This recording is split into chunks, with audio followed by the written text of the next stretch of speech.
Start हो गया। Last topic यही है ना इस चैप्टर का, वायरस बचा था, बाकी तो खत्म हो गया चैप्टर।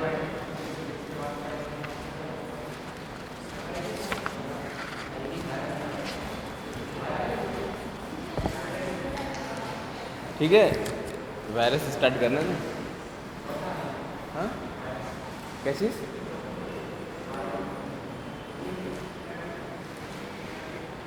क्या कह रहा है, सुनाई नहीं दे रहा। चलो ठीक है, स्टार्ट करते हैं।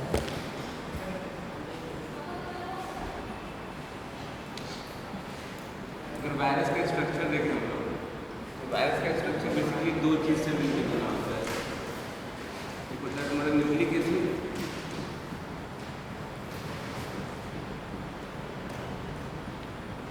दूसरा प्रोटीन।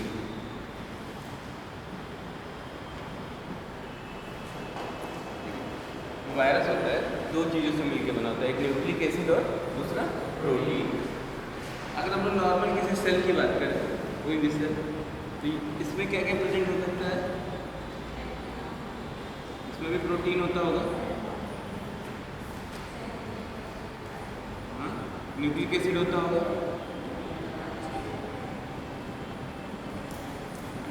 इसके अलावा कार्बोहाइड्रेट होता होगा,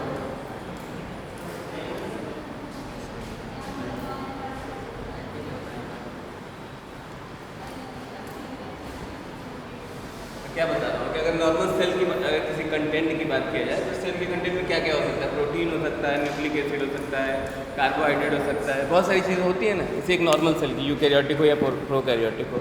बट अगर वायरस की बात करते हैं तो वायरस में सिर्फ दो कंपोनेंट होते हैं, एक होता है तुम्हारा न्यूक्लिक एसिड और दूसरा होता है प्रोटीन। ठीक है, मतलब इसमें इसके अलावा भी बहुत सारे होंगे,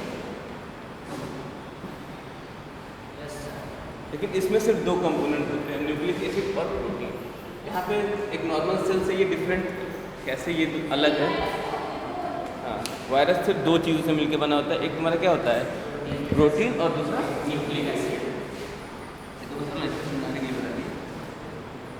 अब देखो, जो न्यूक्लिक एसिड होता है तो बेसिकली दो टाइप का हो सकता है, एक आरएनए हो सकता है और एक डीएनए हो सकता है।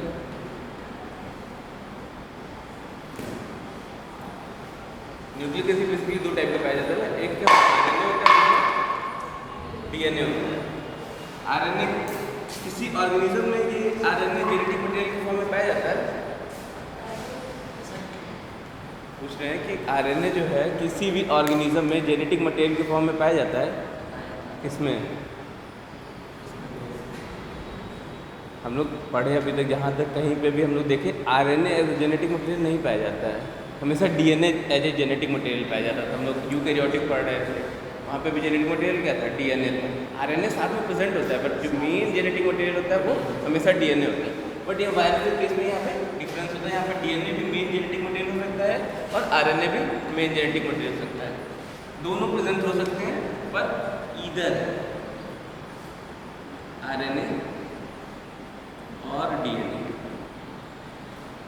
इंपॉर्टेंट पॉइंट है, दोनों हमेशा या तो आरएनए प्रेजेंट होगा या तो डीएनए प्रेजेंट होगा, एक साथ दोनों कभी नहीं प्रेजेंट होंगे। ठीक है, वायरस के केस में आरएनए और डीएनए एक साथ कभी एज अ जेनेटिक मटेरियल नहीं प्रेजेंट होंगे। नीट का क्वेश्चन इसलिए इंपॉर्टेंट, या तो ये आरएनए होगा जेनेटिक मटेरियल या तो डीएनए होगा, ऐसा कभी कंडीशन नहीं आएगी कि आरएनए और डीएनए दोनों as a genetic material present हो। ठीक है, तो समझ में आ रहा है कि नहीं आ रहा है? या तो आरएनए होगा जेनेटिक मटेरियल या तो डीएनए होगा, ऐसा नहीं होगा कि दोनों एक साथ प्रेजेंट है। हाँ, वायरस मतलब विषाणु होता है। हाँ, वायरस के केस की बात करें, सिर्फ वायरस में, हर जगह नहीं। वायरस में जो जेनेटिक मटेरियल होगा, जहाँ आरएनए होगा वहीं पे बस आरएनए ही होगा, उसके अलावा डीएनए वहाँ नहीं होगा। जहाँ डीएनए होगा वहाँ डीएनए होगा, आरएनए नहीं होगा। ठीक,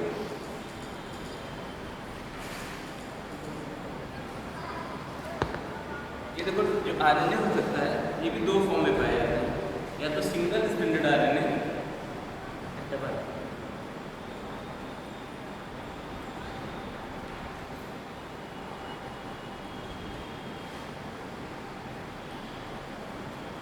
इसको हम ऐसे लिख सकते हैं, दूसरा होता है डबल स्ट्रैंडेड आरएनए।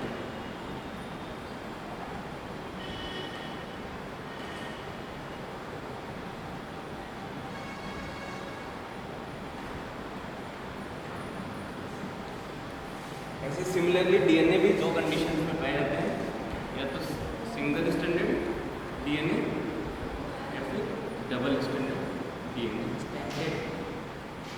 स्ट्रैंड मतलब ऐसा कंडीशन, एक ये ऐसी कंडीशन है, ठीक है, सिंगल स्टैंडर्ड है, सिर्फ इसकी एक स्ट्रैंड पर प्रेजेंट है।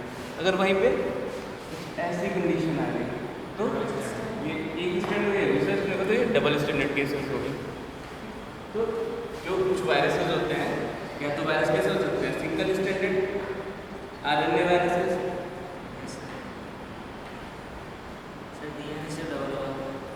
ऐसे ही डबल स्टैंडर्ड आरएनए वायरसेस हो सकते हैं, सिंगल स्टैंडर्ड डीएनए वायरसेस हो सकते हैं और डबल स्टैंडर्ड डीएनए वायरसेस होते हैं। बेसिकली 4 टाइप के वायरसेस का हम क्लासिफिकेशन यहाँ से देख रहे हैं ना, कौन कौन से 4 टाइप के हो गए।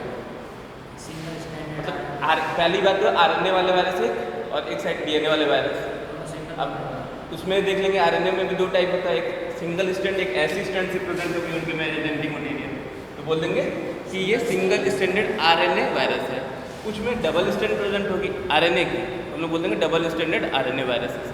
नहीं उल्टा केस रहेगा डीएनए में, तो कुछ सिंगल स्टैंडर्ड डीएनए वायरस भी पाए जाएंगे, कुछ डबल स्टैंडर्ड डीएनए वायरस भी पाए जाएंगे। इतना समझ में आएगा नहीं?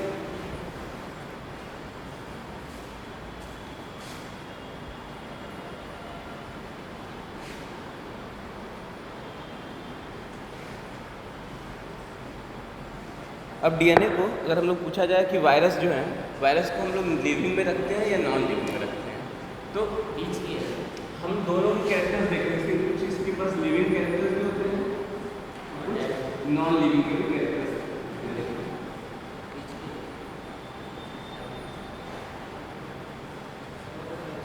अगर नॉन लिविंग कैरेक्टर्स की बात करें, पहली बात जो वायरस होता है वो सेलुलर नहीं होता है, मतलब वायरस जो है किसी सेल से नहीं बनाता है। तो हम लोग ये जानते हैं कि किसी भी लिविंग ऑर्गेनिज्म के लिए सबसे पहली क्राइटेरिया क्या है कि वो सेलुलर होना चाहिए, मतलब इस सेल से मिलके बना होना चाहिए। तो वायरस क्या है, सेल से बन के बनेगा, नॉन सेलुलर, इसकी नॉन लिविंग का कैरेक्टर होगा कि नॉन सेलुलर, ठीक।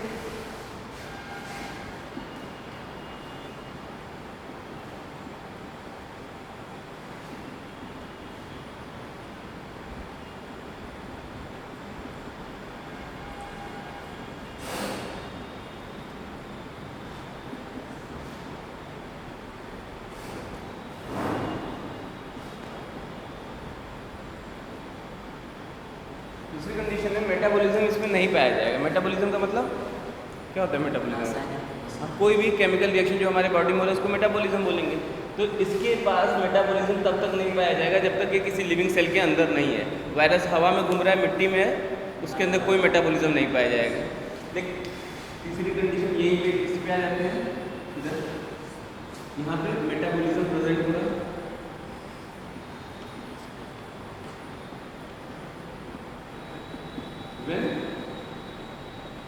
inside the living organism, inside the living cell, तो इसके अंदर मेटाबॉलिज्म प्रेजेंट हो जाएगा अगर लिविंग ऑर्गेनिज्म के अंदर है। मतलब वायरस अगर हमारे अंदर आ गया तो ये मेटाबॉलिज्म करना स्टार्ट करेगा, पर यही बाहर है तो मेटाबॉलिज्म नहीं करेगा। दूसरा कंडीशन रिप्रोडक्शन का भी केस सेम है, यहाँ लिविंग है, रिप्रोडक्शन प्रेजेंट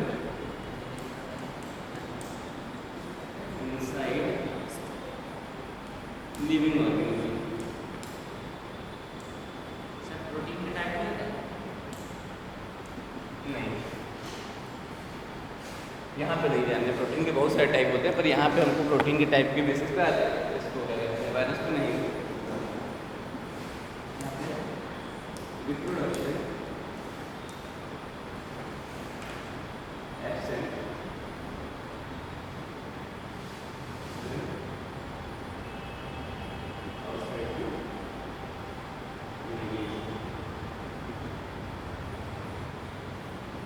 क्या कहना चाह रहा है? देखो दो कंडीशन, पहली कंडीशन ये सेलुलर होना चाहिए, तो कोई भी लिविंग का कैरेक्टरिस्टिक है कि वो सेलुलर होना चाहिए, तो सेलुलर नहीं है मतलब वो लिविंग के एक कैटेगरी को नहीं फॉलो कर रहा है। दूसरा मेटाबॉलिज्म होना चाहिए। अच्छा, इसके में होता है मेटाबॉलिज्म, मतलब केमिकल रिएक्शंस होते हैं, पर वो जब किसी लिविंग ऑर्गेनिज्म के अंदर रहता है तो ही केमिकल रिएक्शन होते हैं, अगर बाहर है तो केमिकल रिएक्शन नहीं होगा। तो यहाँ पे लिविंग के कैरेक्टर को भी शो कर रहा है और नॉन लिविंग कैरेक्टर को शो कर रहा है। लिविंग कैरेक्टर सब कब शो कर रहा है, जब किसी लिविंग ऑर्गेनिज्म के अंदर है, लिविंग ऑर्गेनिज्म बाहर है तो ये नॉन लिविंग कैरेक्टर को शो कर रहा है।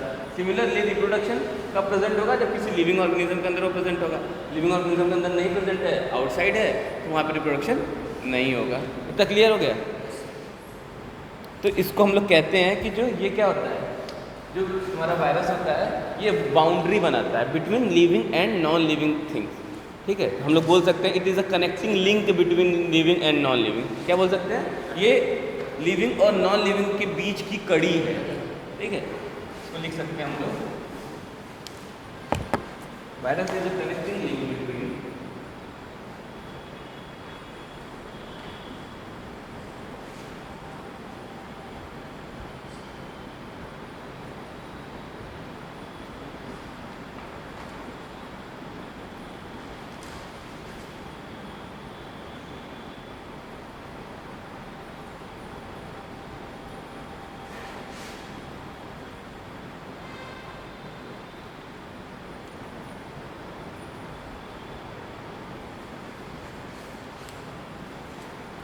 नीट का ये भी एक क्वेश्चन आया हुआ है। ठीक, वायरस जो होते हैं जनरली हमारे लिए हार्मफुल ही होते हैं। कोई भी वायरस हमारे लिए प्रॉफिटेबल नहीं होता है। किसी का कोई हम लोग फायदे, बैक्टीरिया केस में देखें तो कुछ बैक्टीरिया हमारे लिए फ़ायदे की होती थी, कुछ नुकसान वाली होती थी, पर वायरस जितने होते हैं सारे के सारे प्रॉब्लम ही क्रिएट करते हैं। कोई भी बीमारी देख लो, मतलब कोई भी पेंडेमिक आया है या एपिडेमिक आई है आज तक दुनिया में, जनरली वायरस की वजह से ही आई है।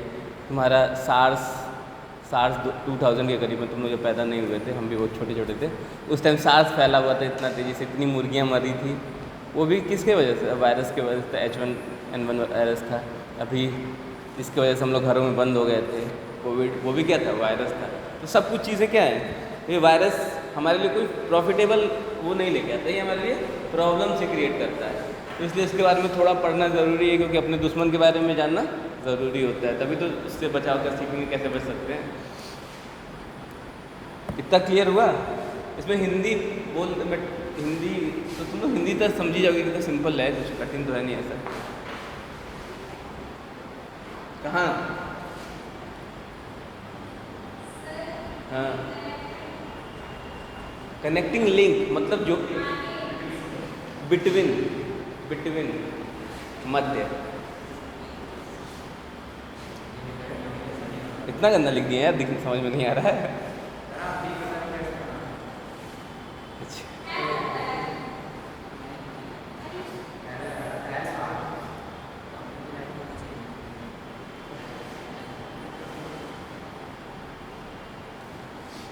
अब हम लोग थोड़ा सा एक वायरस का स्ट्रक्चर देखते हैं। ये मिटा देते ना,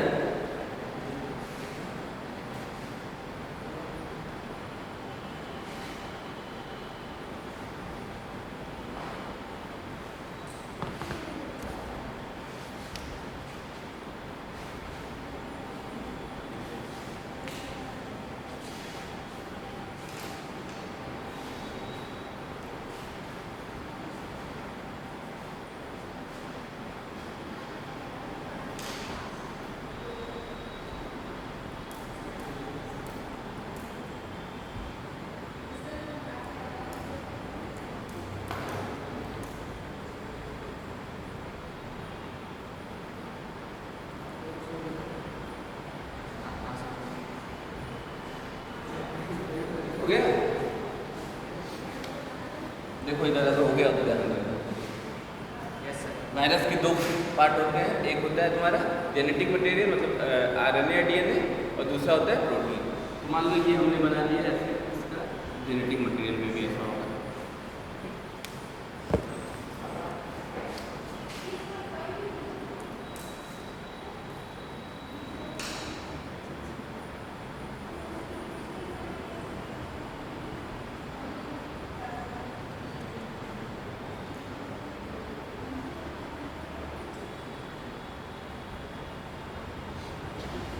जो अंदर क्या है, ये बाहर जो है ये प्रोटीन है, अंदर क्या है हमारा न्यूक्लिक एसिड है। ठीक है, न्यूक्लिक एसिड आरएनए के फॉर्म में भी हो सकता है और डीएनए के फॉर्म में भी हो सकता है। जो बाहर होता है इसको हम लोग नाम देते हैं, जो प्रोटीन होती है इसको हम बोलते हैं कैप्सिड। क्या बोलते हैं? कैप्सिड। ठीक, ये कैप्सिड जो है ये एक अगर इसके छोटे छोटे पार्ट से मिलकर बना होता है। इन छोटे छोटे पार्ट्स को क्या बोलते हैं? मतलब कैप्सिड जो है, कैप्सिड एक बड़ा है, उस कोई छोटे छोटे पार्टों से मिलकर बना होगा। उस छोटे पार्ट को जो इसका जो सब यूनिट है इसको हम लोग बोलते हैं कैप्सोमर।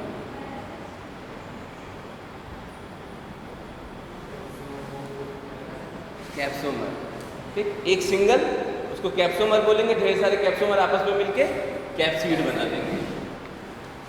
मतलब ये छोटा पार्ट एक होगा वो कैप्सोमर होगा, एक कंप्लीट पार्ट को बोल देंगे कैप्सिड, और यही पूरे बना देंगे, पूरे सराउंड कर देंगे तुम्हारे न्यूक्लिक एसिड को। ये हो जाएगा तुम्हारा वायरस का स्ट्रक्चर। सिंपल सा साधारण सा ये हाँ वायरस का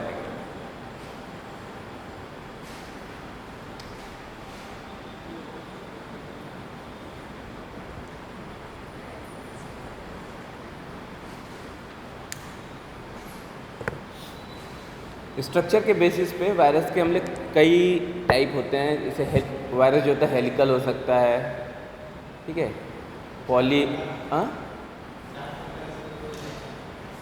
4 प्रकार के होते हैं। कौन कौन?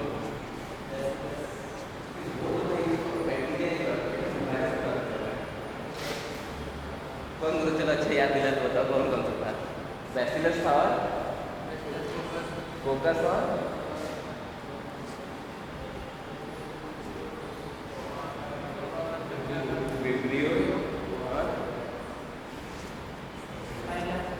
स्पाइरेटम।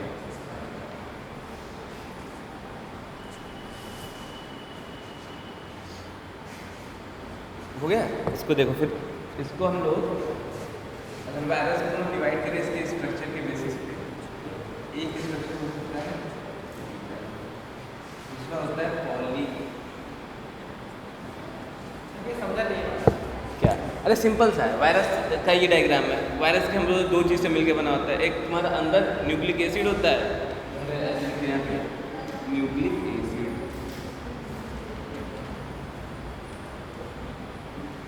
ठीक है। फिर न्यूक्लिक एसिड के बाहर हमने बताया कि प्रोटीन होती है, मतलब प्रोटीन की एक लेयर होती है, उसके अंदर न्यूक्लिक एसिड प्रेजेंट होता है। तो ये अंदर न्यूक्लिक एसिड है, बाहर एक प्रोटीन की लेयर है।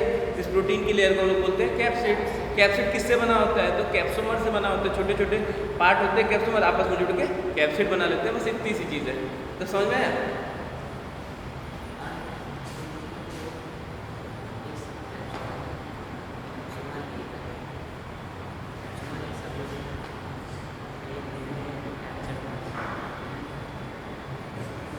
एक हमारा वायरस है, इसका नाम है टोबैको मोज़ैक वायरस।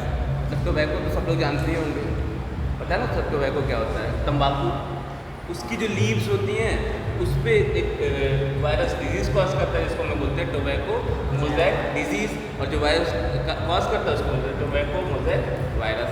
तो अगर इसका स्ट्रक्चर देखें तो इसका स्ट्रक्चर कुछ इस तरह होता है।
इस वायरस का स्ट्रक्चर देखें तुम्हारे,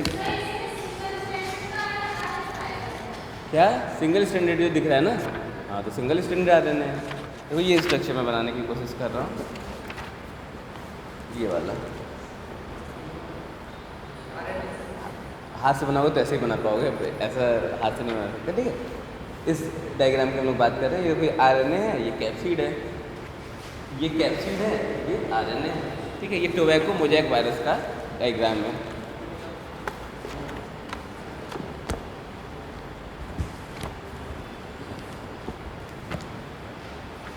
दूसरा जो है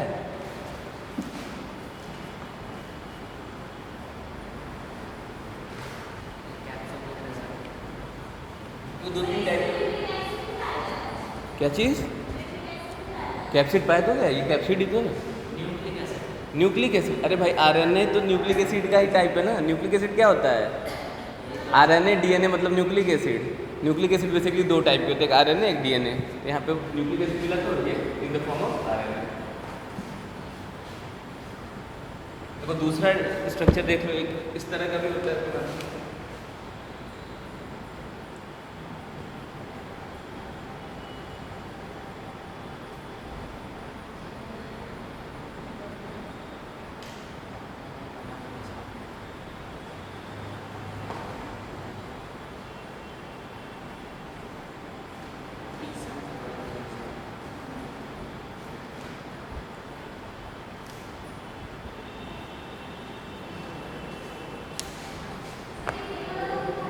हाँ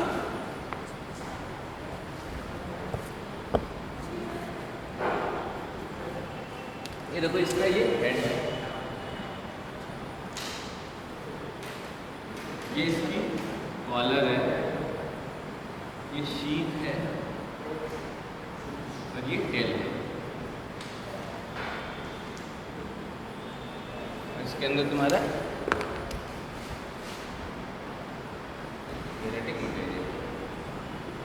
ये डायग्राम है तुम्हारे बैक्टीरियोफाज वायरस का।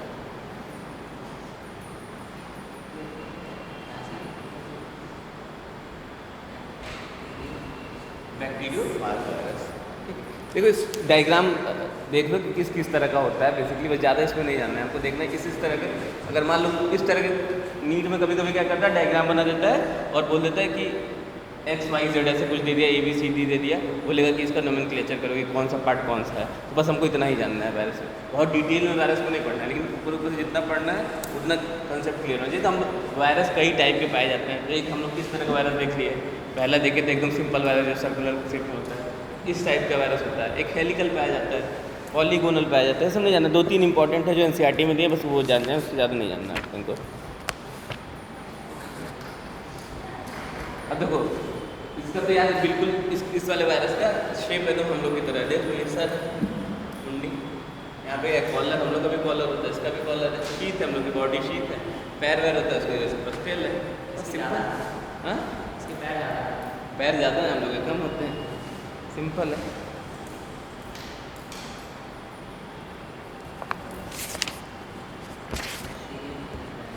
ठीक है, इतना समझ गए ना। एक और होता है, तुम जान लो, पॉलीहेड्रल। दोनों कभी नहीं पाया जाएगा भैया।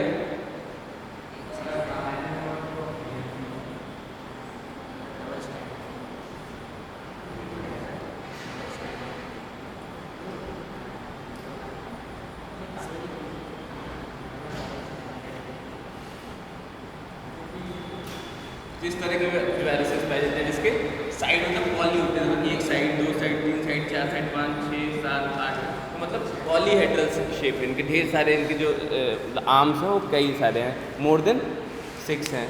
तो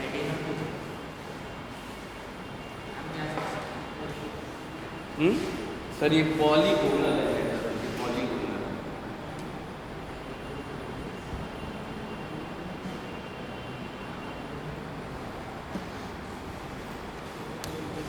क्या पूछ रहे हो बताओ? एडिनो वायरस,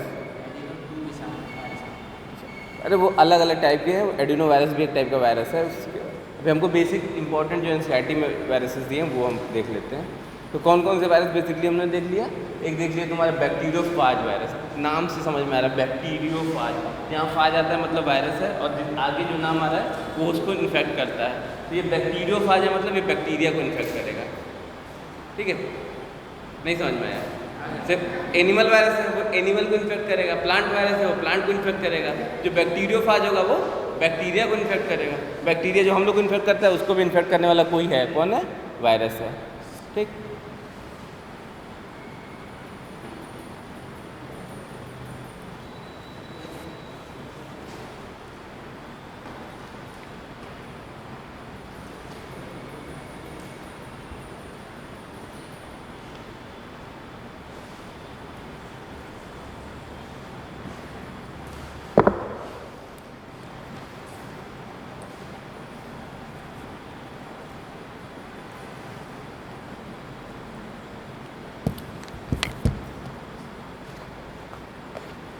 नेक्स्ट है इसकी डिस्कवरी, इसकी हिस्ट्री के बारे में बात करते हैं। ठीक है,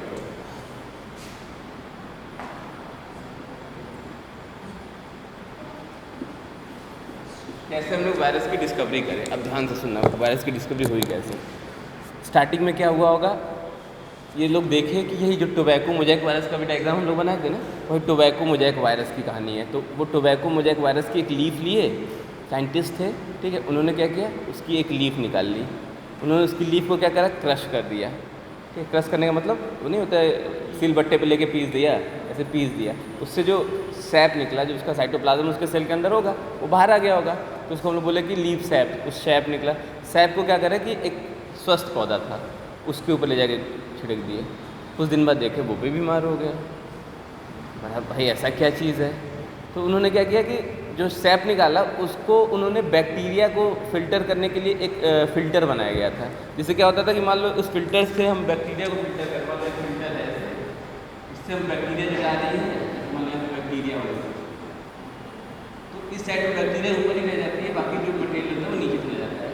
ऐसा फिल्टर बना था, तो इस फिल्टर का यूज़ किया, उस सैप को उस फिल्टर से छान लिया।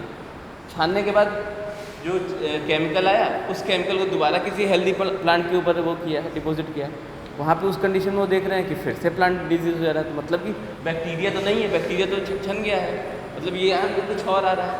तो उन्होंने परेशान, भैया ये क्या चीज़ है, तो वो बोले कि या भी ऐसा हो कि कोई बहुत छोटी bacteria, very small bacteria, very small bacteria, या फिर कोई टॉक्सिन होगा, कोई जहर होगा, जिसके वजह से ये डिजीज़ कॉज हो रही होगी। ठीक है,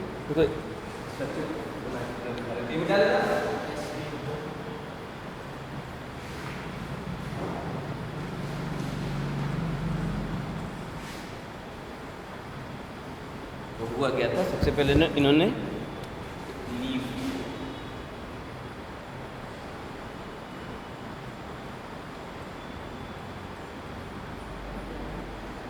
लीफ पे क्या था, बीमारी थी, कौन सी बीमारी थी, टोबैको मोज़ेक वायरस इसका अटैक किया हुआ। उन्होंने इस लीफ को क्या करा, क्रश किया, उसको एक होता है मोटार एंड पेस्टल होता है, उसके अंदर क्रश करते हैं। क्रश करने के बाद इसका शेप निकला। शेप क्या है, सिंपल, ये लीफ है तो लीफ किससे बना होगा, सेल से बना होगा, सेल के अंदर साइटोप्लाज्म होगा, तो वो साइटोप्लाज्म बाहर आ जाएगा। हम लोग पत्ती को लेके पूछ दें, पीस दें तो कुछ ऐसा आता है ना लिक्विड जैसा, वही उसी को सैप बोला। उन्होंने सैप को लिया, सैप को क्या किया, बैक्टीरियल फिल्टर से फिल्टर किया।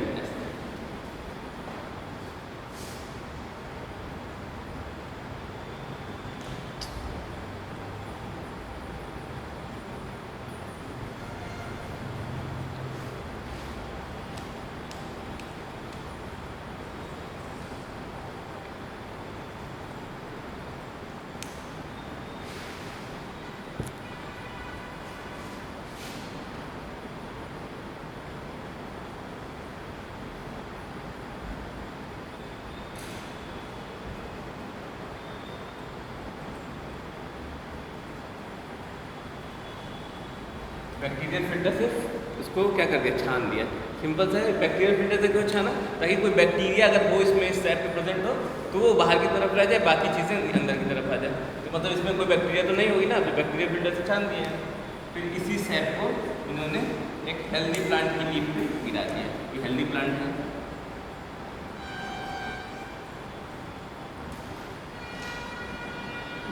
इस पे इन्होंने इस सैप को गिरा दिया। इससे क्या होगा, ये लीव भी कैसी हो गई, डिजीज लीव हो गई।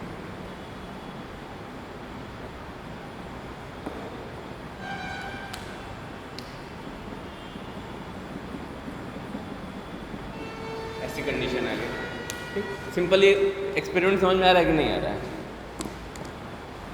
सबको आ रहा है समझ में एक्सपेरिमेंट? नहीं आया? नहीं आया तो फिर से पूछ लो। आ गया ना?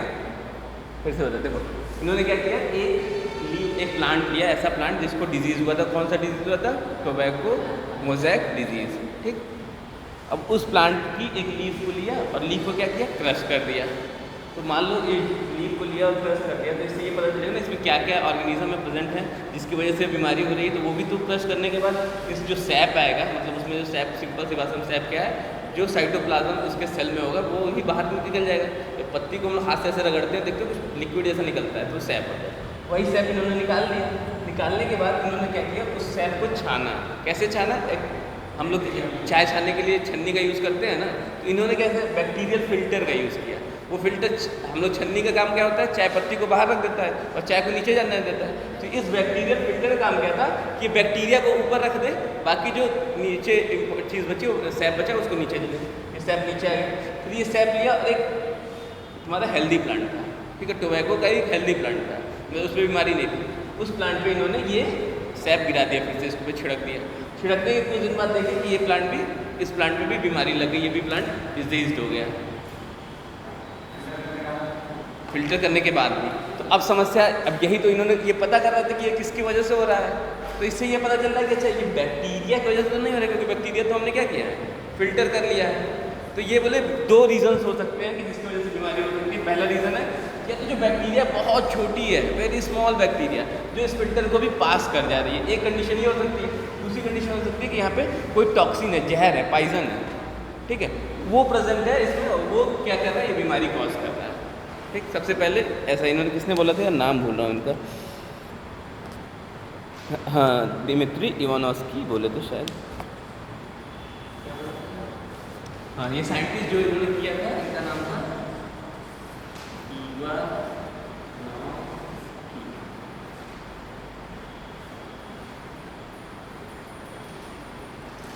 साइंटिस्ट जिन्होंने एक एक्सपेरिमेंट किया था, उनका नाम था दिमित्री इवानोस्की। ठीक, ये रशियन साइंटिस्ट है, रशिया के थे। इन्होंने इस पर काम किया। तो इन्होंने ये रिजल्ट दिया कि जो डिजीज़ हो रहा है, आइदर वेरी स्मॉल बैक्टीरिया, बहुत छोटी बैक्टीरिया की वजह से हो रहा है, या फिर कोई पॉइजन है या जहर है उसके वजह से हो रहा है। पर दूसरे साइंटिस्ट है, खैर नहीं भाई ये सही नहीं लग रहा है हमको। एक दूसरे साइंटिस्ट है बेजर्निक नाम का, ये बना लिया तुम लोग, बना लो उसके बाद आराम से, क्योंकि स्टेप देखो एनसीईआरटी में सब कुछ लिखा है मगर समझ में नहीं आएगा, क्योंकि बहुत कॉम्प्लेक्स वे में लिखा है। तो एक एक स्टेप को समझ जाओगे तो दिक्कत नहीं रहेगी।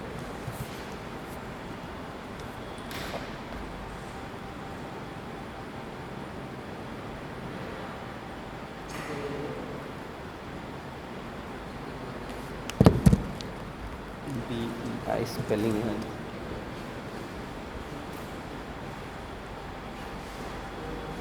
हो गया है।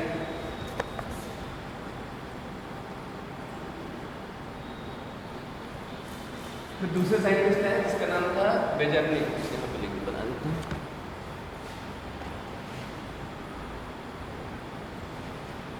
तो पहले साइंटिस्ट थे इवानोस्की, दूसरे साइंटिस्ट है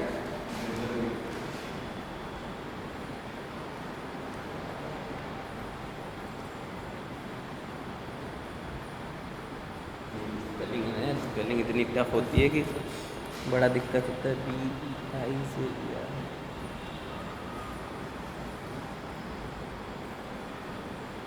NE के दिया,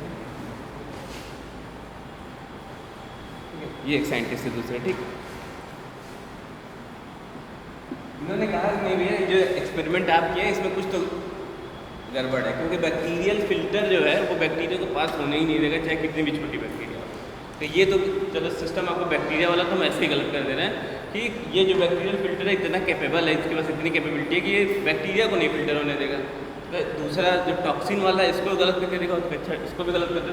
इन्होंने भी यही काम किया, सेम पत्ती ली, क्रश करा, सैप बनाया, बैक्टीरियल फिल्टर से पास किया, एक हेल्दी प्लांट के उस पर डाला। ये प्रोसेस इन्होंने बार बार किया, एक साइकिल कर रही है, यही प्रोसेस बार बार करने लगे। एक इन्होंने तो एक बार किया था इवानोव्स्की ने, लेकिन ये जो बेजर्निक थे इन्होंने एक प्रोसेस को बार बार करने लगे। जब ये बार बार क्यों कर रहे हैं?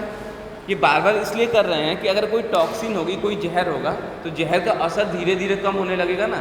पहली बार तो मान लो इम्पैक्ट किया, बीमारी कॉज करा इतने लेवल पे, पर अगली बार जब दोबारा बीमारी करेगा तो थोड़ा सा उसका इम्पैक्ट कम होगा। धीरे धीरे धीरे कई बार करेंगे तो इम्पैक्ट, अब जहर कोई देता है तो अगर मान लो जहर एक जगह से दूसरी जगह जा रहा है, धीरे धीरे जहर का असर कम होता है कि नहीं होता है? तो ऐसे कम होना चाहिए। पर इन्होंने देखा कि नहीं, जहर जो ये भी जो रीज़न है बार बार भी कर रहे हैं, फिर भी जो नई वाले प्लांट जिसमें डिजीज प्लांट है उसमें सेम इम्पैक्ट की बीमारी हो रही है, मतलब कोई इम्पैक्ट जो है वो कम नहीं हो रहा है। तो उन्होंने इससे कहा कि ये टॉक्सिन नहीं है, टॉक्सिन रहता तो इसका असर कम हो जाता। समय के साथ साथ बार बार हम ये प्रोसेस करते हैं तो एक टाइम आता है कि ये डिजीज़ कॉज करना, क्योंकि टॉक्सिन कहीं ना कहीं रुक जाता है, वो उतना पहुँच नहीं पाता। कि टॉक्सिन की अपनी कैपेबिलिटी होगी, कहीं थोड़ा बहुत तो इधर उधर रुक रहा होगा, पर यहाँ पर नहीं रुक रहा है, तो मतलब ये टॉक्सिन नहीं है। तो उन्होंने कहा कि ये कोई ये कुछ और, इसके लिए इन्होंने एक नाम दिया था एक सेंटेंस बोला था उन्होंने, contagium vivum fluidum. Contagium vivum fluidum.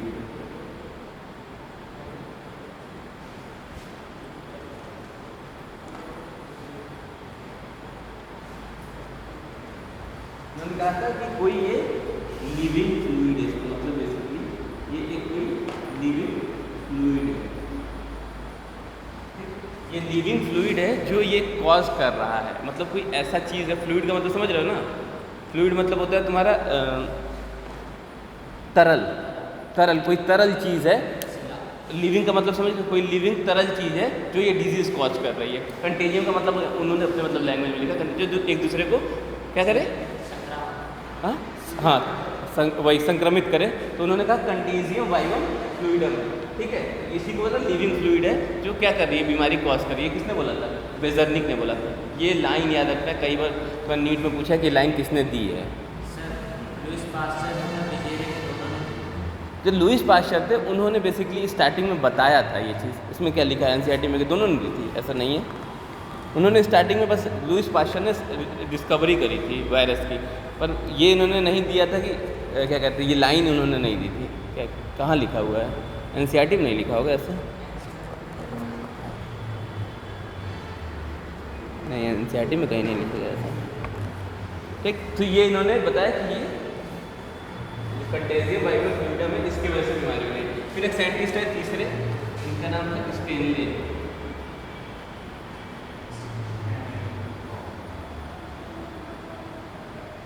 Stanley है, इन्होंने सिंपल क्या करा कि इसको क्रिस्टलाइज कर दिया।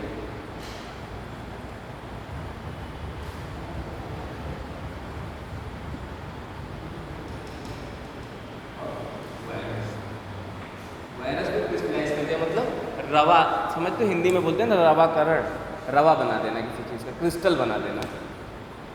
रवा समझते हो? केमिस्ट्री में क्रिस्टलाइजेशन करते हैं हम लोग, किसी चीज़ का क्रिस्टल बनाते हैं। हिंदी में उसको बोलते हैं रवा बनाते हैं। नहीं पढ़े? क्रिस्टल पता है ना? तो वही इन्होंने क्या किया कि स्टेनले ने क्या किया, इस वायरस को हाँ ये जो वायरस था इसका क्रिस्टल बना दिया। क्योंकि देखो इस न्यूक्लिक एसिड का तो क्रिस्टल नहीं बनेगा, पर जो प्रोटीन है उसका क्रिस्टल बनाया जा सकता है। तो इन्होंने स्टेनले ने इसका क्रिस्टलाइजेशन कर दिया वायरस का, और इससे पता चला कि भैया ये स्टेनले साहब है, ये सही कह रहे हैं, ये एक लिविंग फ्लूइड है और यही डिजीज कॉज कर रही है, जो प्रोटीन और न्यूक्लिक एसिड से मिलकर बनी है। बाद में इसका नाम वायरस रख दिया गया। हाँ कहीं कुछ जो नहीं समझ में आया पूछो लाइन। सब समझ में आया कहानी क्या थी? सिंपल सी कहानी है, 2-3 साइंटिस्ट मिलकर इसको खोजें, कैसे खोजें, वही डिस्कवरी की थोड़ी थ्योरी थी। जो नहीं समझ में फिर से एक बार देखो, जो नहीं समझ में पूछो। कौन? ये स्टेनले ने क्रिस्टल बना दिया, जो वायरस था उसे क्रिस्टल बना दिया। सिंपल क्रिस्टलाइजेशन कर दिया वायरस का इन्होंने। क्रिस्टलाइजेशन करने से पता चल गया कि देखो हम लोग नॉर्मल सेल का तो क्रिस्टलाइजेशन नहीं कर सकते हैं, तो ये बैक्टीरिया तो होगी नहीं, मतलब प्रोटीन है, जो आउटर मोस्ट लेयर है वो प्रोटीन है, इसीलिए उसकी क्रिस्टलाइजेशन पॉसिबल है।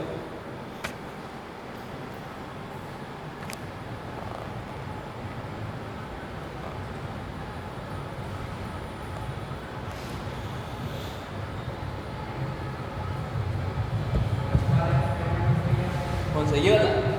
पहले इवानोव्स्की ने किया था, साइंटिस्ट थे दिमित्री इवानोव्स्की, ठीक।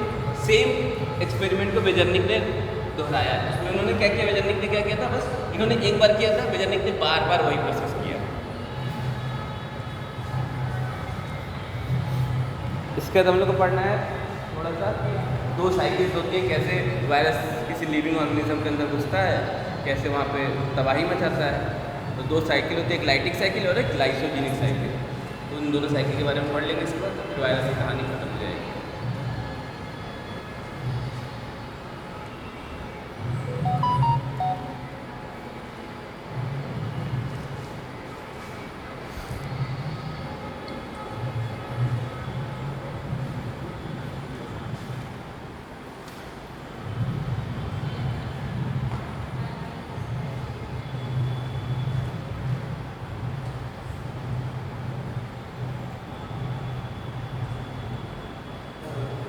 हो गया?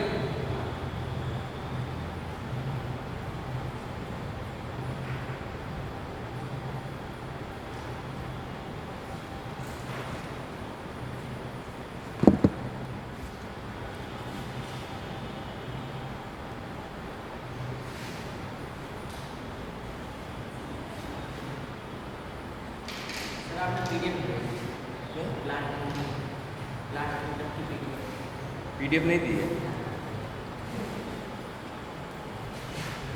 अरे अभी कल ही आए हैं ना एक्चुअली, तो अभी थोड़ा सा देखो वायरस की बात कर रहे थे। हाँ ठीक है। प्लांट हिंदी में है, इंग्लिश में आपके पास? इंग्लिश में है, हिंदी में तो नहीं।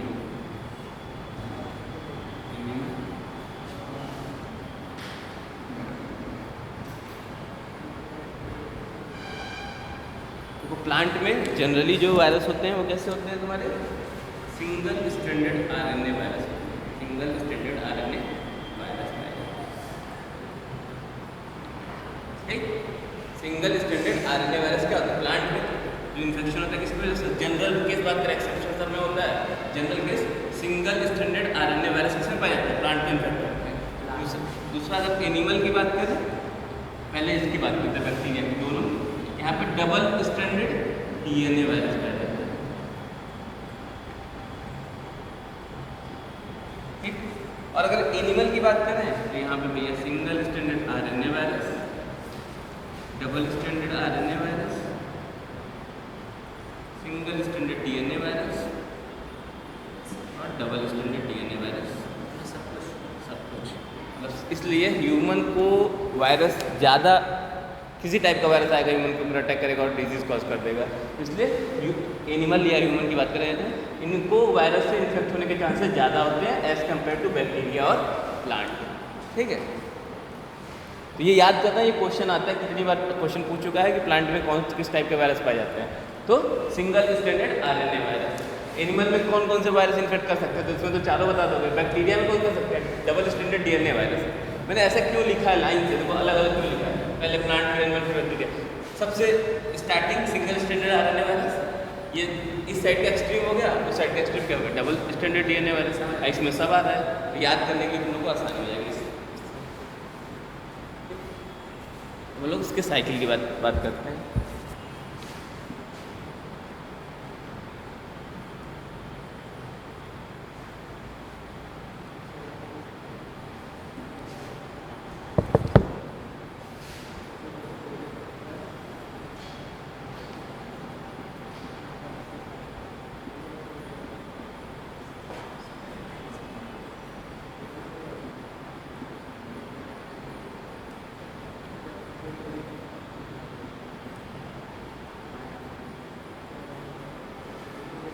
दो तरह की साइकिल्स पाई जाती है वायरस में। एक को हम लोग बोलते हैं लाइटिक साइकिल, दूसरे को हम लोग बोलते हैं लाइसोजेनिक साइकिल। लाइटिक साइकिल में क्या होता है? कोई वायरस है, चलो हम लोग एग्जाम्पल ले लेते हैं एक बैक्टीरिया का। ये एक बैक्टीरिया है,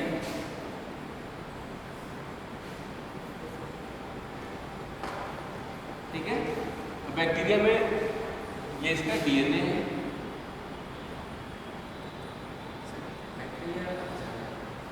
बैक्टीरिया कहाँ से आ गई?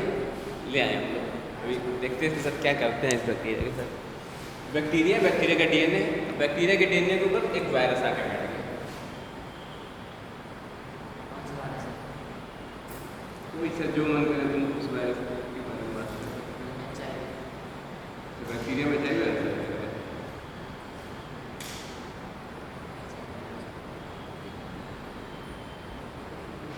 ठीक है। ये वायरस आ गया बैक्टीरिया के अंदर, आके ये बैठ गया, ये इसका जेनेटिक मटेरियल, ठीक। अब ये क्या करेगा, ये पूरा वायरस अंदर खुद नहीं जाता है। वायरस जब किसी सेल को इन्फेक्ट करता है, बैक्टीरियल सेल को, तो ये सिर्फ क्या करता है, अपना जेनेटिक मटेरियल इसके अंदर डाल देता है। ये पूरा बॉडी बाहर की तरफ ही रह जाएगा, ये जो ये डीएनए ये अंदर की तरफ। हाँ, बनेंगे कैसे बनेंगे, वही तो प्रोसेस हम लोग देख रहे हैं, लाइटिंग साइकिल में ये होता है। ये क्या करेगा, सिर्फ अपना जो जेनेटिक मटेरियल है वो अंदर की तरफ डाल देगा, बाकी जो पूरा बॉडी पार्ट होगा वो बाहर ही रह जाएगा, ठीक। ये जब डीएनए अंदर आया, ठीक है, ये चीज़ अंदर आया, तो क्या करेगा, इस बैक्टीरिया के पास अपना सब कुछ होगा, पूरी मशीनरी होगी रेप्लिकेशन करने के लिए, ट्रांसलेशन करने के लिए, मतलब प्रोटीन सिंथेसिस कर सकता है, डीएनए से डीएनए बना सकता है, सब कुछ बैक्टीरिया के पास पहले से प्रेजेंट होगा। उसी मशीनरी पे ये क्या करेगा, धावा बोल देगा, कब्जा कर लेगा। मतलब सिंपल सी चीज़, बाहर से आए, तुम्हारे क्लास में इतने सारे लोग बैठे हो, तुम लोग में दोस्ती अच्छी खासी है, सब कुछ चल रहा है, तुम लोग एक दूसरे के साथ मिलजुल के काम कर रहे हो। बाहर से कोई बंदा आया, ऐसा पावरफुल आदमी आके बैठ गया, तुम लोग से सारा काम करवा रहा है। जो काम तो नोट तुम लोग अपने लिए बनाते हो, अब तुम लोग अपने लिए नोट नहीं बना रहे हो, बोलेगा मेरा नोट बनाओ, तो तुम लोग उसके लिए नोट्स बना रहे हो, उसके लिए पानी लेके आ रहे हो, सब कुछ कर रहे हो। वो भाई धमाकेदार आदमी है, वो तुम लोग को क्या किया है, तुम्हारा दिमाग ही ऐसा कर लिया है कि भाई हम तुम्हारे उसके हिसाब से हम काम करने लग रहे हैं। सेम काम ये करता है, ये अपना डीएनए भेजता है, और बैक्टीरिया को क्या करता है, बैक्टीरिया की जितनी मैकेनिज्म होती है उसका अपहरण कर लेता है, और अपना तुरंत क्या करता है, अपना डीएनए, जो डीएनए अपना है इसको रिप्लिकेट करके ढेर सारा डीएनए बना देगा सिमिलर, ठीक है।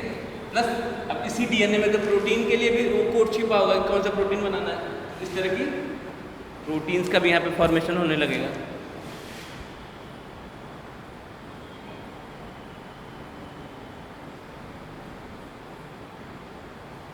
ऐसी ढेर सारी प्रोटीन बनने लगेगी यहाँ पे,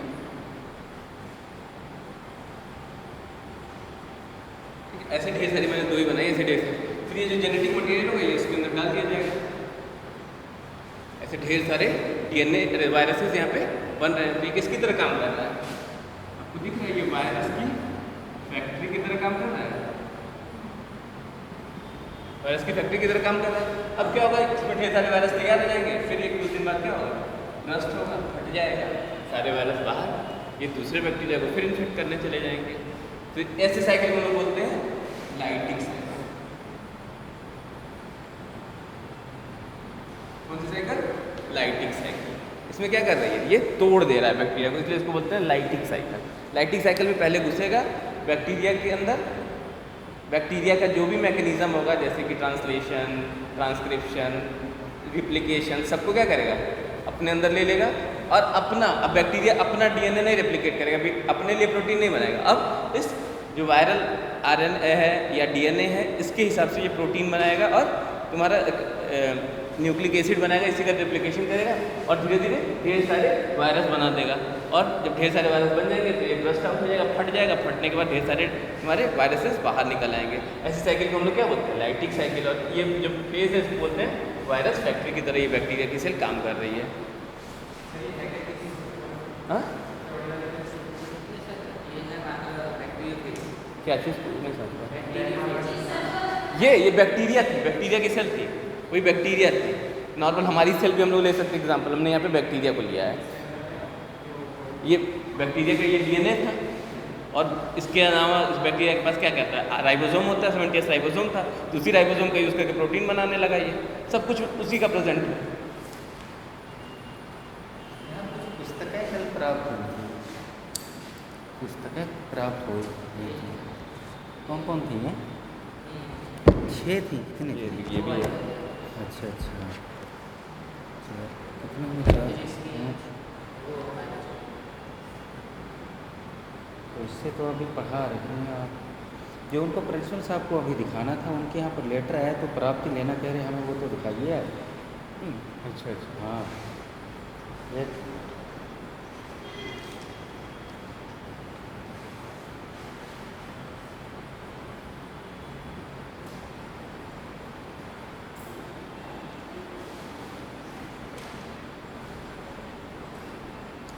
किसको दिए थे? अलमारी में ना, बाहर कॉलेज में। कमरे में कितने पुस्तक थी? हैं? तो हाँ, और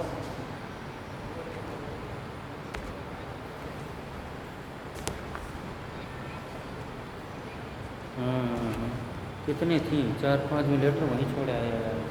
और सर जी पढ़ा रहे हैं उंगली से। ले जाना तो ले जाएंगे। वो है मुझे जरा यहाँ दिखा दीजिएगा। ले जाएंगे। एक ठीक ठीक 5 थी 6।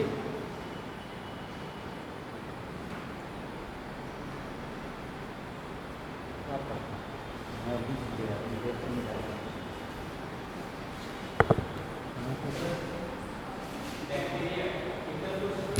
हाँ, बैक्टीरिया क्या होता है? सिंगल सेल का ही तो होता है, एक कोशिकी तो होता है।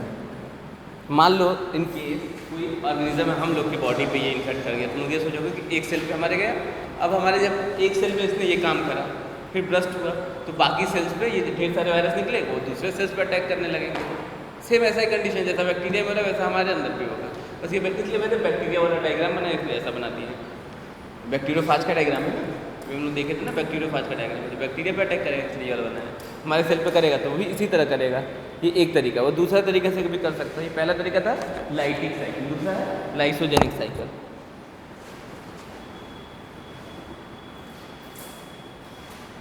तो लाइसोजेनिक साइकिल में क्या होता है? ये दोस्ती कर लेता है बैक्टीरिया से। मतलब बैक्टीरिया है, बैक्टीरिया का एग्जाम्पल ले रहे हैं, ये किसी भी लिविंग ऑर्गेनिज्म के लिए सेम क्राइटेरिया, हमने एग्जाम्पल बैक्टीरिया के ले रहे हैं। प्लांट सेल में भी कर सकता है, ह्यूमन सेल, एनिमल सेल, किसी भी।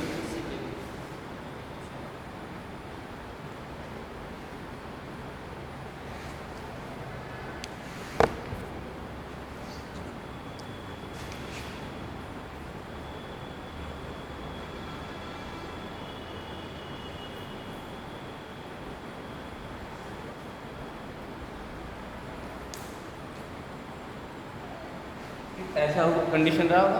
ये बैक्टीरिया है, ये बैक्टीरिया का जेनेटिक मटेरियल है।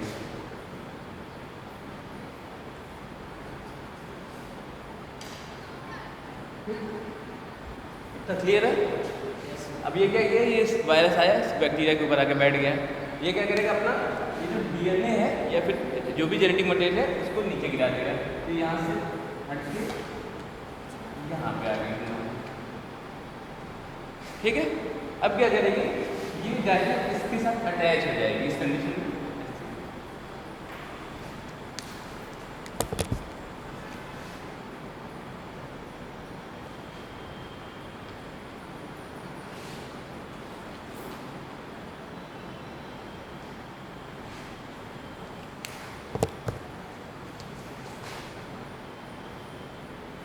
ऐसे हो जाएगा, ये इससे दोनों आपस में जुड़ जाएंगे।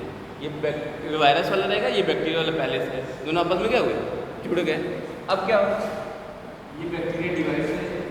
बैक्टीरिया का काम ही है, एक बैक्टीरिया से 2 बैक्टीरिया, 2 से 4, 4 से 8, 16, 32, 64 बनाती रहेगी। तो ढेर सारी बैक्टीरिया यहाँ पर बन जाएंगे। तो इसको थोड़ा छोटा छोटा कर देना, 2 बन गया, 4 बन गया।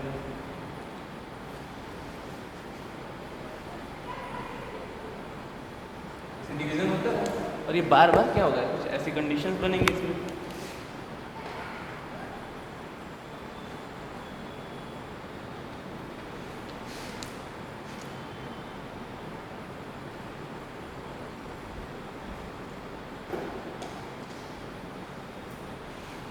ऐसे होगा ना, मतलब ये चीज़ है, जब ये रेप्लिकेट करेगा तो बार बार ऐसा ही बनाएगा, सिमिलर बनाने लगा। ऐसी कंडीशन चलती रहेगी। फिर बैक्टीरिया का किसी दिन मूड चेंज हुआ। बैक्टीरिया है भाई, उसको उसका मूड चेंज हो गया। मूड कैसे चेंज हो सकता है, कोई बाहर सॉरी हाँ वायरस का मूड चेंज हुआ। कैसे चेंज हो सकता है, बाहर से कोई केमिकल, कोई भी केमिकल आके गया, उसमें चेंज कर दिया। या फिर ऐसी कंडीशन आ गई कि बैक्टीरिया की सेल बीमार पड़ने लगी, तो वायरस को लगेगा कि अब ये किसी काम की नहीं है, तो इसको तोड़ते फोड़ते हैं। या फिर हो सकता है खाने की कमी पड़ जाए, फूड की कमी पड़ जाए, तो उस कंडीशन में भी क्या करेगा, इस सेल्स को तोड़ेगा। तो अब क्या करेगा, ये तुरंत ये इस कंडीशन में तो एक पर्टिकुलर घुस जाएगा दोबारा लाइटिक साइकिल में। ऐसे चल रहा था कि दोबारा फिर लाइटिक साइकिल इस तरह आ जाएगा। तो इस तरह आने के बाद क्या करेगा तुम्हारा सबसे पहला काम करेगा कि दोनों को अलग करेगा। मतलब ये कंडीशन थी, इन दोनों को पहले अलग करेगा। ये बैक्टीरियल सेल अलग हो गई और ये डीएनए वाला ना भैया अलग हो गया, वायरस वाले दोनों अलग हुए। अलग होने के बाद सेम तबाही मचाएगा, तोड़ के फिर सारे वायरस बना देगा। तो मतलब लाइसोजेनिक साइकिल हमेशा, लाइसोजेनिक साइकिल में लाइटिक साइकिल उसी के अंदर पाई जाती है। लाइसोजेनिक साइकिल अकेले नहीं पाई जाती है, हमेशा आइसोलेशन में कभी नहीं होती है। लाइसोजेनिक साइकिल होगी उसके बाद लाइटिक साइकिल होनी ही होनी है। पर लाइटिक साइकिल अकेले भी हो सकती है, ज़रूरी नहीं है उसको कि लाइसोजेनिक साइकिल हो। समझ में नहीं आ रहा है? नहीं आ रहा ना? तो फिर से सुन लो। ये तो समझ में, इतना समझ में आया। इसने क्या किया, ये चीज़ इसमें जाके चिपक गया, इसके अंदर जाके ज्वाइन हो गया। ज्वाइन होने के बाद ऐसा कंडीशन बनाया। अब क्या होगा, बैक्टीरिया, एक बैक्टीरिया क्या क्या है, रिप्रोडक्शन करेगी बैक्टीरिया। एक बैक्टीरिया थी, 2 बनाई, 2 से 4 बनाई, ऐसे बढ़ता गया सब। और ये चीज़ें लगातार जब रेप्लिकेशन होता है तो पूरा डीएनए रेप्लिकेट होगा। अपना भी बैक्टीरिया करेगी, साथ में वायरस का भी डीएनए रेप्लिकेट करती रहेगी। अब ढेर सारी बैक्टीरिया बन गई और हर बैक्टीरिया में डीएनए का, वायरस का डीएनए प्रेजेंट है। अब ऐसी कंडीशन आई जब बैक्टीरिया को फूड न्यूट्रिशन की कमी होने लगी तो वायरस करेगा कि अब बैक्टीरिया की सेल कमज़ोर होने लगी तो वायरस को लगेगा कि अब इसके रहने की कोई मतलब है नहीं है। अब अपन क्या करते हैं कि सीधे लाइटिक साइकिल में घुस जाते हैं। लाइटिक साइकिल में घुसने के लिए क्या करेंगे, ये ऐसे ना लाल और हरा दोनों है तो ये क्या करेंगे, पहले अलग हो जाएंगे। तो ये लाल वाला इधर आ गया और हरा वाला इधर आ गया। फिर ऐसी कुछ कंडीशन बन गई हो, ऐसी कंडीशन आ गई। अब फिर ये क्या करेंगे, ये वाले जो बैक्टीरिया का फंक्शन था पूरा उसको अपने हिसाब से चलाने लगेंगे। पहले बैक्टीरिया अपने हिसाब से चला रहा था, बस ये प्रेजेंट थे, लेकिन बाद में क्या करेंगे, ये अपने हिसाब से चलाएंगे और ढेर सारे वायरस के डीएनए बनाएंगे, वायरस के लिए प्रोटीन बनाएंगे, जो कैप्सिड बनेगा, टेल्स वगैरह सब बनाएंगे। फिर एक टाइम आएगा कि ब्रस्ट कर जाएगा, फट जाएगा और सारे के सारे वायरस बाहर आ जाएंगे और दूसरे सेल्स को इन्फेक्ट करने लगेंगे। मतलब यहाँ पे पहले लाइसोजेनिक साइकिल हो रहा है, फिर बाद लाइटिक साइकिल हो गया, दोनों हो गया कि नहीं।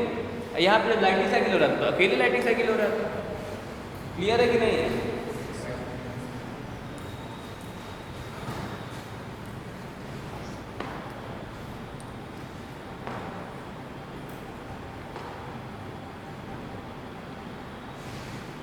देखो कुछ इसके बीमारी हैं, वो बीमारियों को तुम लोग को नाम याद रखना पड़ेगा, इससे कोई वो नहीं है। जैसे वायरस क्या क्या डिजीज़ कॉज करता है, इसमें एग्जांपल दिया, मम्स का कॉज करता है, smallpox, herpes, influenza, AIDS, ये सब ह्यूमन में करता है। इसके अलावा प्लांट में कुछ डिजीज़ कॉज करता है, जैसे mosaic formation, leaf rolling, curling. मतलब कभी कभी देखते होगे पत्तियाँ ऐसी होती हैं,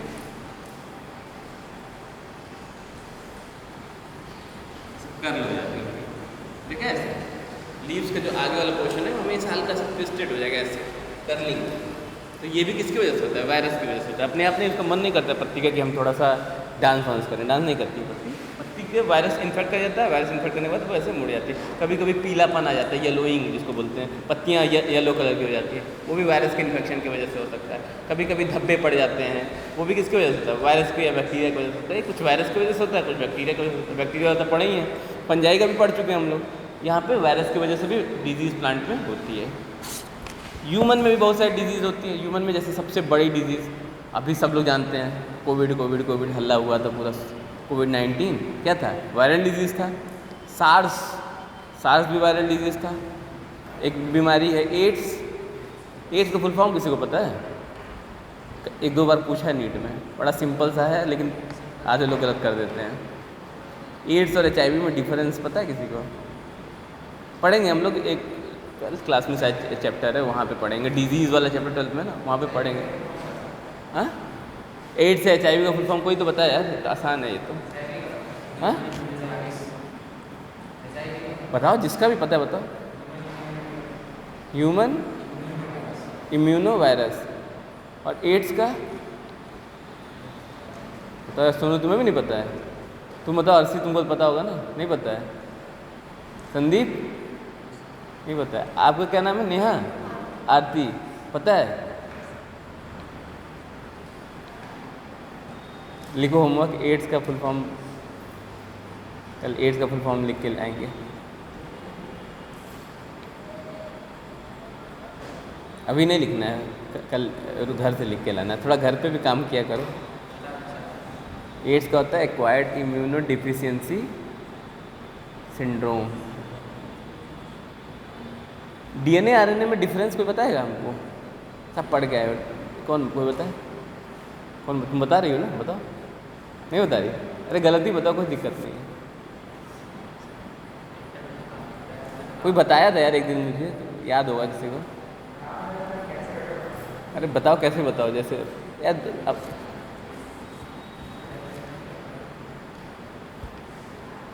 डीएनए और आरएनए में डिफरेंस तो पूरा डीएनए आरएनए कहानी हो गई। एक बार पूछे भी नहीं तुम, मुझे पता नहीं था तो पूछना चाहिए था ना कि सर क्या होता है डीएनए आरएनए में डिफरेंस। अब DNA virus RNA virus single strand double strand किए जा रहे हैं, होता क्या हमको पता ही नहीं है। तो पूछो, पूछ भी नहीं रहे हो, हम पूछे तो बता भी नहीं रहे हो। क्या क्या क्या क्या क्या सही बताए, कुछ तो बता दिए, बहुत बड़ी बात बता दिया है। हाँ एजी, हाँ 4 होते हैं। और उसमें क्या होता है, किसमें होता है ये चारों?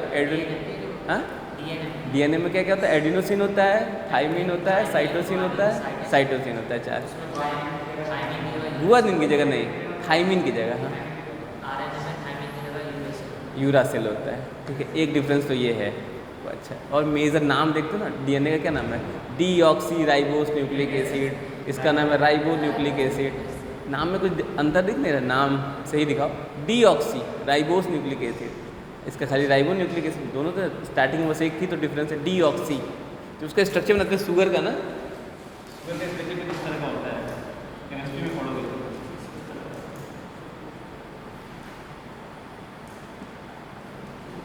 यहाँ पे सेकंड पोजीशन में ना ओ गायब हो जाता है। जनरली OH होता है, सेकंड पोजीशन पे O गायब हो जाता है, सिर्फ H प्रेजेंट होता है। और इसलिए मतलब डीऑक्सी, डीऑक्सी, डी का मतलब होता है कमी, ऑक्सी का मतलब ऑक्सीजन की। तो डीऑक्सी मतलब वहाँ पे ऑक्सीजन की कमी हो जाएगी शुगर में। डीएनए आरएनए किससे मिलकर बना होता है जेनेटिक मटेरियल? फॉस्फेट नाम सुना है, शुगर सुना है, और नाइट्रोजनस बेस। 3 कंपोनेंट होते हैं तुम्हारे, डीएनए हो या आरएनए, उसके 3 पढ़ेंगे, आराम से पढ़ेंगे, चलो कोई दिक्कत नहीं। ये एक चैप्टर है ना बायोमोलिक्यूल्स, इसको पढ़ेंगे, इसमें सब कुछ दिया होगा। देखो ये डायग्राम अभी इसी की बात कर रहे थे। शुगर ऐसा ही होता है।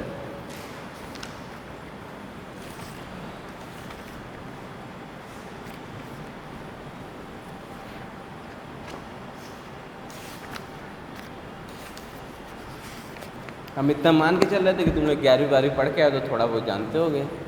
नहीं जान रहे हो तो कोई बात नहीं, अपन बेसिक से पढ़ेंगे। इतना तो समझ में आएगा ना। चलो आगे चलते हैं, आज ये चैप्टर ख़त्म करते हैं। वायरस के बाद क्या है? वायरॉइड्स। सिंपल सिंपल है, अब 2-2 लाइन की चीज़ें, 2-2 लाइन ख़त्म करके आगे बढ़ते हैं।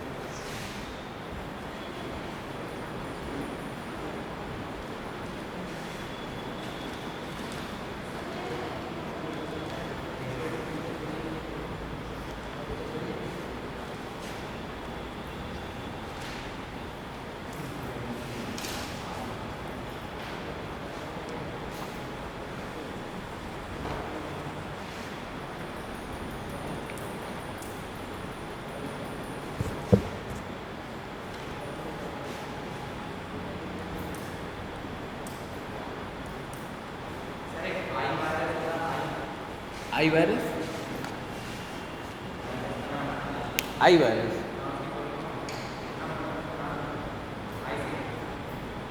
अब ऐसे तो मुझे भी याद नहीं आ रहा है ऐसे, पता करके बताना क्या नाम है ऐसे। तो ऐसे तो आई वायरस तो नहीं, इसमें बैक्टीरियोफाज होता है, 174 लैम्डा होता है, बहुत सारे वायरसेस होते हैं। लेकिन अब आई वायरस तो अब होगा, वायरस इतने सब तो हमको दिमाग में याद नहीं होगा। मे भी अगर देखना कुछ होगा तो बता देंगे, नहीं पता होगा तो पता करके बता देंगे। वायरस के बारे में देखते हैं। वायरस में क्या था? प्रोटीन था, और क्या था? Nucleic acid. अरे सब बोलो यार, अभी तो पढ़ना है।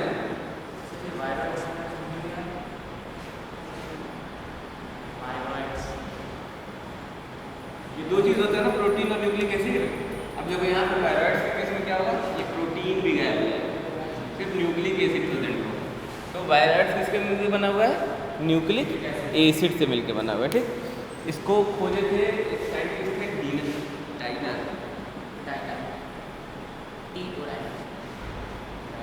डाइनर,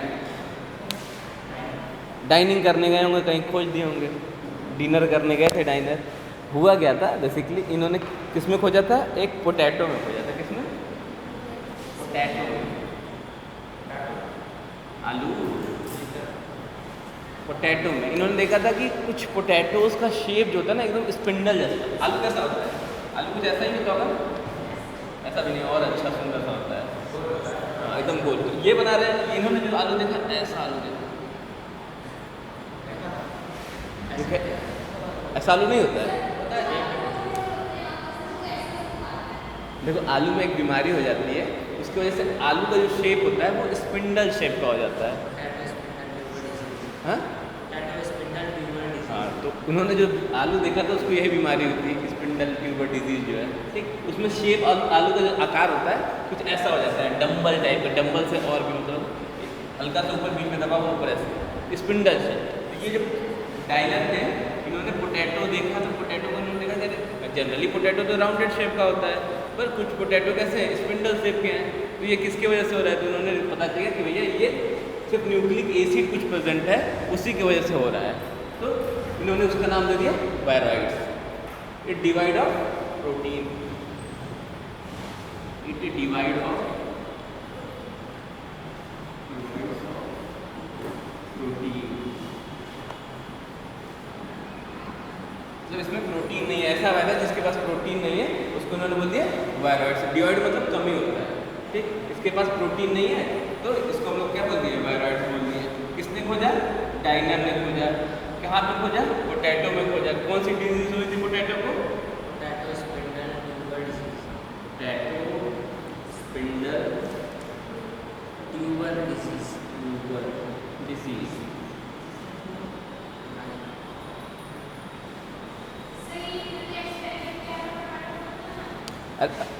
एक साइंटिस्ट थे डाइनर, ठीक है, कहानी, गए थे कहीं खाना खाने, वो मंगाए आलू। तो डिनर, भाई साहब डिनर करने गए तो मंगाए आलू। आलू देखे तो कह रहे भैया आलू तो हमारे यहाँ तो गोल गोल होता है, यहाँ ऐसा कैसा आलू हो गया, लंबा लंबा स्पिंडल जैसा। तो फिर कहे भैया कुछ तो गड़बड़ है इसमें। तो उन्होंने उस आलू को चेक किया, निकाला तो देखा कि इसमें कुछ बीमारी हुई है। बीमारी किसकी वजह से हुई है? सही में डिनर करने गए थे भाई, ये ऐसे कहानी मैंने बना दी। उन्होंने आलू पे रिसर्च करा तो उन्होंने देखा स्पिंडल शेप का आलू हो गया। फिर उन्होंने देखा, इसको निकाल के देखा तो देखा कि इसमें न्यूक्लिक एसिड है, कुछ न्यूक्लिक एसिड है, वही डिजीज़ कॉज कर रहा है। तो फिर उसको उन्होंने देखा कि ये छोटा है, वायरस के अपेक्षा थोड़ा साइज इसका छोटा है। फिर उन्होंने बोला कि अच्छा ये वायरॉइड है, इसके पास प्रोटीन नहीं है, it divide of the protein.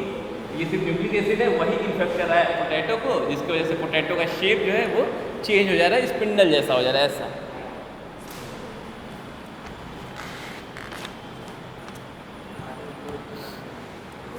एक पॉइंट है, इसका जो वायरॉइड होता है इसका मॉलिक्यूलर वेट वेरी लो होता है, लो मॉलिक्यूलर वेट।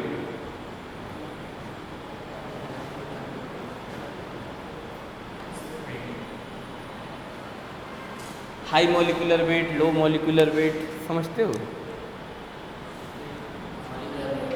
क्या होता है मॉलिक्यूलर वेट? समझते हो तो बताओ। ये केमिस्ट्री का चीज़ है तो हम तो नहीं बताएं। हिंदी मतलब अणुभार क्या होता है? मॉलिक्यूलर वेट यानी हिंदी में अणुभार बोलते हैं ना, क्या होता है अणुभार? हाँ,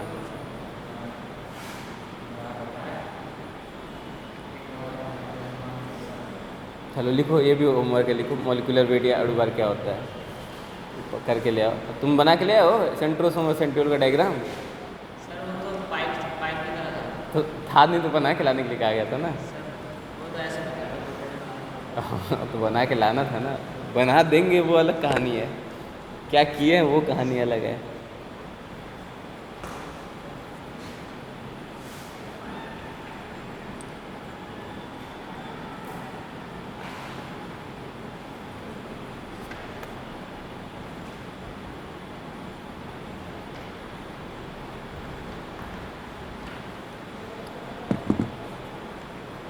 तो सिंपल जान लो, वायरॉइड्स का जो वेट होता है, मॉलिक्यूलर वेट जो होता है वो कम होता है as compare to the virus. अब मॉलिक्यूलर वेट या मॉलिक्यूलर वेट जो है वो कौन पता करके आएगा? तुम लोग बताएगा, केमिस्ट्री की चीज़ें हम क्यों बताएं। केमिस्ट्री वाले सर आएंगे तो उनसे पूछना, अगर नहीं पता कर पाओगे तो। मॉलिक्यूलर वेट, ठीक। दूसरा है प्रियॉन्स। प्रियॉन्स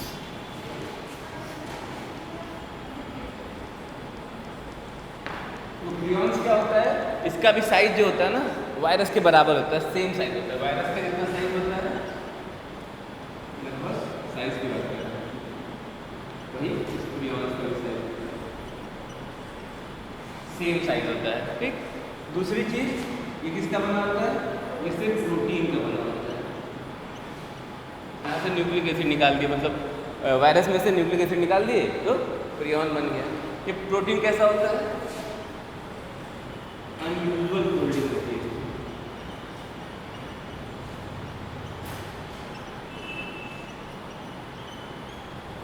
अब ये फोल्डिंग क्या होती है, फोल्डिंग पता है, बता चुके हैं क्लास में, फिर से हम बता देते हैं, शायद नहीं याद होगा कि प्रोटीन की बात करें तो प्रोटीन का सब यूनिट क्या होता है, प्रोटीन का सब यूनिट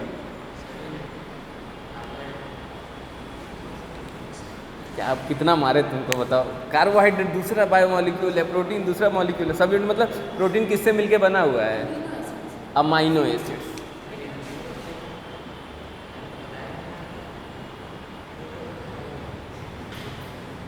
ये सारे अमाइनो एसिड्स मिलके बनाते हैं पेप्टाइड, पेप्टाइड्स मिलके बनाते हैं हमारे प्रोटीन। तो मतलब ये पेप्टाइड है, ऐसे पेप्टाइड है, ऐसे पेप्टाइड है, इनकी फोल्डिंग होती है, मतलब एक दूसरे में पैकेजिंग जिसको बोलते हैं फोल्डिंग। तो एक बहुत तमीज से होती है, तरीके से होती है फोल्डिंग, तो उसको बोलते हैं हाँ इसकी फोल्डिंग हुई है, ये प्रोटीन की तरह काम करता है। कभी कभी ये फोल्डिंग होती है वो बड़ा अनयूजुअल हो जाती है, वो नॉर्मली ऐसे देखने को नहीं मिलती। जब ऐसी अनयूजुअल फोल्डिंग हो जाती है तो वो प्रोटीन डिजीज कॉज करती है, या उसी प्रोटीन को हम लोग क्या नाम देते हैं, प्रियॉन्स नाम देते हैं। क्या नाम देते हैं, प्रियॉन्स नाम देते हैं। ऐसी प्रोटीन जो अनयूजुअली फोल्ड है, ठीक है, उसको हम लोग बोलेंगे प्रियॉन्स। ये क्या करेगा, डिजीज कॉज करेगा। कौन सी डिजीज कॉज करेगा, काऊ मैट डिजीज। नाम सही लग रहा है, गाय पागल हो जाएगी, काऊ मैट डिजीज सही में पागल हो जाती है। ये क्या होता है कि जब ये प्रोटीन उसके बॉडी में, काऊ के बॉडी में घुस जाएगा, एंटर करेगा, तो ये दूसरे प्रोटीन की भी फोल्डिंग को डिस्टर्ब कर देगा। और हमें पता है प्रोटीन से बहुत सारे पार्ट बने हैं काऊ के, तो दूसरे प्रोटीन की भी फोल्डिंग को क्या करेगा, ये डिस्टर्ब कर देगा। फिर धीरे धीरे धीरे क्या होगा, उसके दिमाग में जो उसका ब्रेन होगा, वहाँ का जो प्रोटीन्स होंगे उनकी प्रोटीन की भी फोल्डिंग एकदम गड़बड़ हो जाएगी। उससे क्या होगा, उसका जो ब्रेन होगा वो स्पॉन्ज की जैसा हो जाएगा। किसकी तरह हो जाएगा, स्पॉन्ज देखा है ना, दबाने में दब जाता है, तो उसको अगर ऑब्जर्व करेंगे उसके ब्रेन के टिश्यूज को, तो स्पॉन्ज जैसा हो जाएगा। और धीरे धीरे गाय क्या हो जाएगी, पागल हो जाएगी। गाय को ऐसे देखोगे दौड़ा के मारने लगेगी। काऊ मैट डिजीज, इसीलिए इसका नाम रख देंगे क्या, काऊ मैट डिजीज। इसका अच्छा वाला नाम है इंसेफेलाइटिस।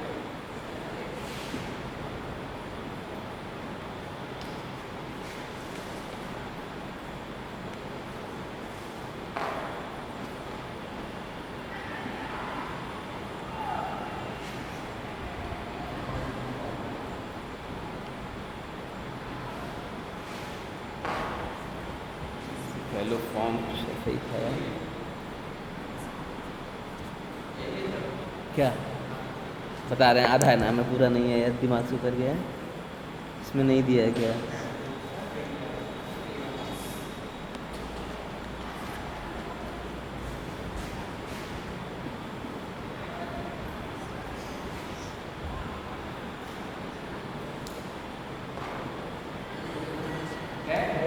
स्पॉन्जीफॉर्म इंसेफेलोपैथी, इसी काऊ मैट डिजीज़ का नाम, एक और नाम से जानते हैं काऊ मैट डिजीज़ को, बोवाइन। बोवाइन मतलब बोवाइन उन सारे एनिमल्स को कहते हैं जो जुगाली करते हैं। जो भी एनिमल जुगाली करते हैं ना, उनको बोवाइन के कैटेगरी में रखा जाता है।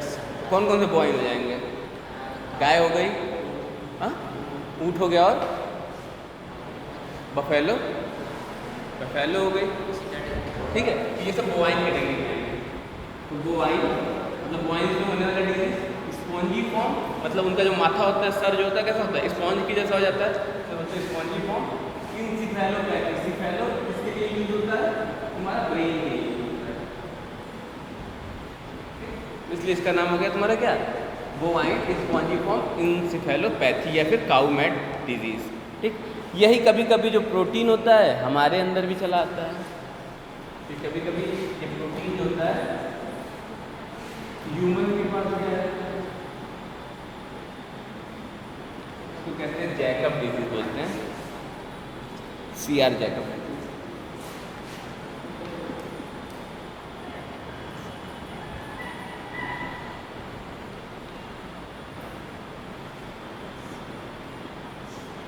ह्यूमन में इसको क्या बोलते हैं, CR जैकब डिजीज। यही सेम काम है, इस हमारे में भी वही करेगा। हम लोग भी धीरे धीरे क्या होंगे, ये प्रोटीन हमारे बॉडी के अंदर घुस जाएगी, फिर हमारे प्रोटीन जो नॉर्मल प्रोटीन है उनकी फोल्डिंग को डिस्टर्ब कर जाएगी, उनकी फोल्डिंग को डिस्टर्ब करेगी, फिर हमारे दिमाग भी, हमारा भी जो ब्रेन होगा उसके पास जो सेल्स होंगे स्पॉन्जी फॉर्म में हो जाएंगी और वो हम भी पागल हो जाएंगे।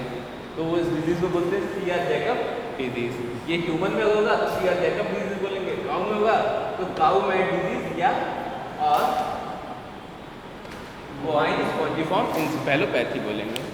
ठीक, लाइकेन पढ़ चुके हैं हम लोग। क्या होता है लाइकेन, तो बहुत बार पढ़े हैं। बताओ तुम लोग, बताओ क्या नाम है उसका, पीछे तो क्या नाम है, हेलो तो क्या नाम है, तुम बताओ क्या होता है लाइकेन। लाइकेन पता नहीं, तुम बताओ लाइकेन क्या होता है। यार लाइकेन इतना जब हम लोग पढ़ रहे थे, तुम बताओ, इधर सब मेरे तरफ से नज़र हटा ले रहा है कि सर हमसे पूछने ले। बताओ लाइकेन क्या होता है, सोनू तुम बताओ। अरे यार एल्गी फंजाई साथ में रहते हैं एक साथ, समजीवी, भूल जा रहे हो तुमने, तो पढ़े हैं ना, हम लोग क्लास में पढ़े हैं। और कवक नहीं, तो वो तो माइकोराइजा हो गया।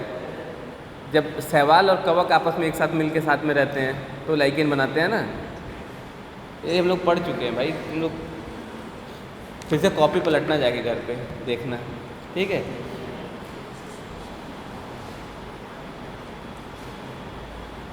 बाकी ये चैप्टर में कुछ है नहीं, बाकी ख़त्म हो गया है। अब NCERT सब लोग लेके आए थे आज, दिखाओ सब लोग खोलो NCERT। हाँ, अरे घर पे हम यहाँ लाने के लिए बोले थे ना, कल से NCERT लेना, सब लोग ले आना। NCERT की एक लाइन पढ़ो, कम से कम समझ में देखो, कुछ दिमाग में आ रहा है कि नहीं NCERT पढ़ने। हिंदी इंग्लिश जो भी हो, मैं ऐसा लैंग्वेज बैरियर नहीं है, जो भी तुम लोग के पास है जिससे भी पढ़ना चाहते हो वो पढ़ो, लेकिन एक लाइन पढ़ के देखो कि वो लाइन तुम्हारे समझ में आ रही है। क्योंकि NCERT से ही क्वेश्चन बनेगा यार, ज़्यादा इधर उधर मेहनत नहीं करने की ज़रूरत है। तो NCERT पढ़ो, बार बार पढ़ो। बाकी नेक्स्ट चैप्टर क्या है, नेक्स्ट चैप्टर अपन कल से स्टार्ट करेंगे। Chapter close, plant kingdom. अब नेक्स्ट टॉपिक प्लांट किंगडम है, एल्गी स्टार्ट करेंगे अपन।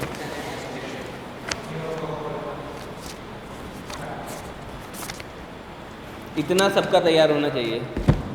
ये चैप्टर स्पेशली टेस्ट किसी दिन भी हो सकता है, कल भी हो सकता है और सैटरडे, मतलब सैटरडे टू कल के बीच में कभी भी हो सकता है। नहीं, एनिमल क्लासिफिकेशन था ना, अरे क्लासिफिकेशन था, क्या क्या था चैप्टर का नाम, बायोलॉजिकल क्लासिफिकेशन। बायोलॉजिकल क्लासिफिकेशन था और पहला चैप्टर द लिविंग वर्ल्ड। ये दोनों चैप्टर के टेस्ट किसी दिन भी हो सकते हैं, ठीक है। चलो अटेंडेंस लेना है, अटेंडेंस ले लें भाई।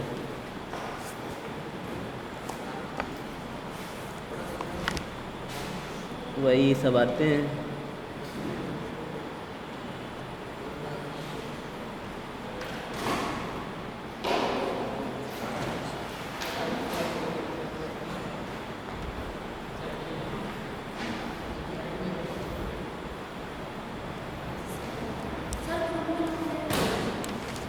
ऐड हो गया है नंबर?